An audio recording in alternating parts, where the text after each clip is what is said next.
Hello friend, welcome to my channel. आज हम class 10th के लिए मोस्ट इंपॉर्टेंट साइंस का क्वेश्चन लेके आए हैं जो कल पेपर आप लोग का है। वेरी वेरी इंपॉर्टेंट क्वेश्चन है कल के पेपर के लिए। तो मेरे चैनल को अभी जल्दी सब्सक्राइब कर लें प्लीज़। और शुरू करते हैं। की मांगे मैं पूरी करता हूँ। मेरी एक ही तो मांग रहती है कि सब्सक्राइब कर दो चैनल को। तो जिसने भी चैनल को सब्सक्राइब किया है उसको जय हिंद, जय भारत और दिल से सैल्यूट। ये इस तरीके का सैल्यूट जिन्होंने सब्सक्राइब कर रखा है और जिन्होंने नहीं किया है कर दो यार। आज सभी सब्जेक्ट का एमसीक्यू मिलता है यहाँ पर, और टॉपिक वाइज यानी चैप्टर वाइज आपको क्वेश्चन मिलेगा। शुरू करते हैं। स्पीशीज उद्भव किसके कारण से होता है? अनुवांशिकता विचलन या कृत्रिम वर्गीकरण से, या पहला और दूसरा दोनों सही, या इनमें से कोई नहीं। तो इसका आंसर रहेगा पहला और दूसरा दोनों सही रहेगा। अंग जिनकी संरचना भिन्न तथा कार्य एक समान होते हैं उन्हें क्या कहते हैं? समजात अंग कहते हैं, या समरूप अंग कहते हैं, या अवशेष अंग कहते हैं, जीवाश्म कहते हैं। तो इसका आंसर रहेगा समरूप अंग। भूतकाल यानी कि बहुत पहले समय में पाए जाने वाले जीव जंतुओं के भाग या उनके बची हड्डियों को क्या कहते हैं? अवशेष को क्या कहते हैं? अवशेष कहते हैं, या जीवाश्म कहते हैं, या समरूप कहते हैं, या पहला और तीसरा दोनों। इसका आंसर रहेगा जीवाश्म कहते हैं। चमगादड़ तथा पक्षियों के पंख कैसे होते हैं? समजात अंग कहलाएंगे, या समरूप अंग कहलाएंगे, या अवशेष कहलाएंगे, या पहला और दूसरा दोनों। तो इसका आंसर रहेगा समरूप अंग कहलाएंगे। निम्नलिखित में से किसके साथ पक्षी बहुत निकटता से संबंधित है? मछलियों से मिलती जुलती है, या सरीसृप से मिलती है, या जल स्थलचर से मिलती है, या ट्राइलोबाइट से मिलती है। तो इसका आंसर रहेगा सरीसृप से पक्षियाँ मिलती जुलती हैं। जीवाश्म की आयु ज्ञात करने के लिए किस विधि का उपयोग किया जाता है? कार्बन डेटिंग, या नाइट्रोजन डेटिंग, या पोटेशियम डेटिंग, या फिर कैल्शियम डेटिंग। तो जीवाश्मों के आयु की ज्ञात करने के लिए कार्बन डेटिंग का प्रयोग कहते हैं, या उस विधि को कार्बन डेटिंग कहते हैं। मनुष्य में निम्नलिखित में से कौन सा एक अवशेष अंग नहीं है? निमेषक झिल्ली, या कृमि रूपी परिशेषिका, या कर्णपटल, या बाह्य कर्णपली कोशिका। इसका आंसर रहेगा कर्णपटल, यानी काल जो बाहर कान रहता है यही। निम्नलिखित में से कौन सा एक जीवाश्म है? कबूतर, या होमो सैपियंस, या आर्कियोपेटेरिक्स, या चिंपैंजी। इसका आंसर रहेगा आर्कियोपेटेरिक्स। मनुष्य ने कृत्रिम चयन द्वारा जंगली गोभी की पत्तियों की दूसरी कम करके कौन सी सब्जी का विकास किया? केला, या फिर गांठ गोभी, या पत्ता गोभी, या फिर फूल गोभी। पत्तियों की दूरी कम करके। मनुष्य में सबसे निकट संबंधी कौन सा है? इन्हें मनुष्य से कौन मिलता जुलता? बंदर, या लंगूर, या चिंपैंजी, या पहला और दूसरा दोनों से। इसका आंसर रहेगा चिंपैंजी। मनुष्य के बाजू तथा छिपकली के अग्रपाद, यानी मनुष्य के अग्रपाद तथा छिपकली के अग्रपाद कैसे होते हैं? समजात अंग होते हैं, या समरूप अंग होते हैं, या अवशेष होते हैं, या इसका आंसर रहेगा समजात अंग। मानव का वैज्ञानिक नाम क्या है? सैपियंस, या होमो सैपियंस, या कैनिडे, या फिर होमिनिडे।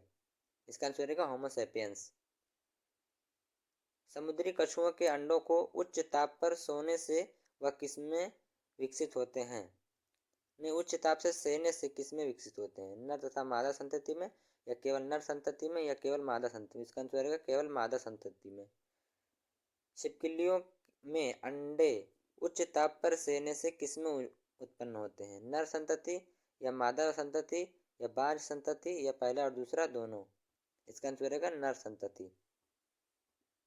चमगादड़ तथा पक्षी के पंख किस प्रकार से अंग के उदाहरण हैं? समजात अंग के, या संवृत्त अंग के, या अवशेषी अंग के, या इनमें से कोई नहीं। तो चमगादड़ और पक्षी इनमें से कोई नहीं रहेगा, समरूप अंग रहता है। नाभिक अम्ल के कितने प्रकार होते हैं? 2, या 3, या 4, या 5। इसका आंसर रहेगा 2। लिंग गुण कौन सा है? एक्स, या वाई, या एक्स एक्स, या फिर एक्स ओ। इसका आंसर रहेगा वाई। विकासीय दृष्टिकोण से हमारी किससे अधिक समानता है? बंदर से, या चिंपैंजी से, या लंगूर से, या पाकिस्तान के विद्यार्थी से। तो विकासीय दृष्टिकोण से पूछा है तो हम पाकिस्तान के विद्यार्थियों से।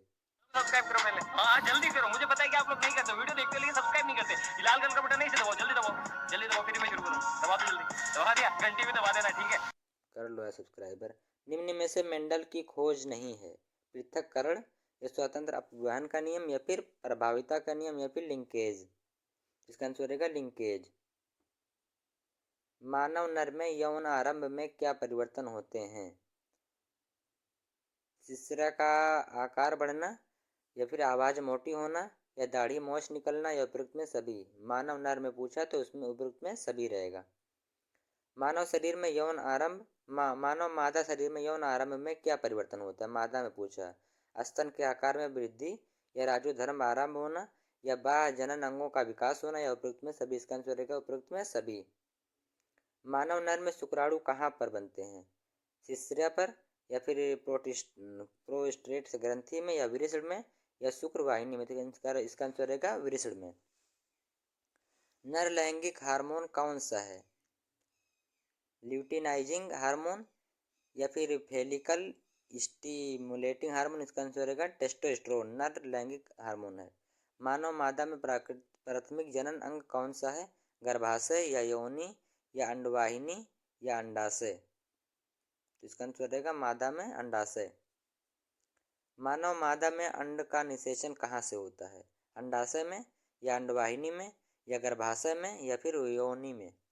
इसका आंसर रहेगा अंडवाहिनी में। अंडाशय से अंड के मोचन की क्रिया को क्या कहते हैं? अंडोत्सर्ग, या निषेचन, या फिर सोपड़, या उपरोक्त में सभी। इसका आंसर रहेगा अंडोत्सर्ग।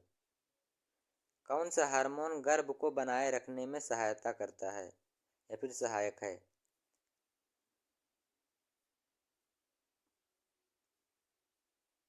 गर्भ को कौन बनाए रखता है? प्रोगेस्टेरॉन। प्लेसेंटा का क्या तात्पर्य है?